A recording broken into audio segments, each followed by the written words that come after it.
Ang nananalig sa akin ay hindi lamang sa akin nananalig, kundi pati sa nagsugo sa akin. At ang nakakita sa akin ay nakakita na rin sa nagsugo sa akin. Ako'y naparito bilang ilaw ng sanlibutan, upang ang manalig sa akin ay huwag manatili sa kadiliman.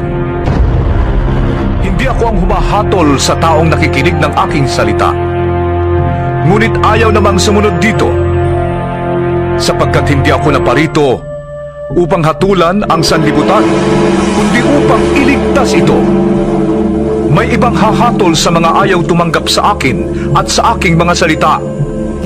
Ang salitang ipinahayag ko ang hahatol sa kanila sa huling araw, sapagkat hindi ako nagsalita ng mula sa sarili ko lamang.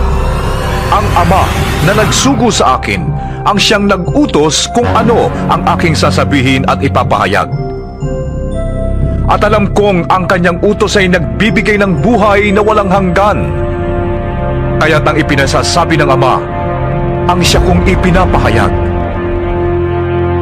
Amen.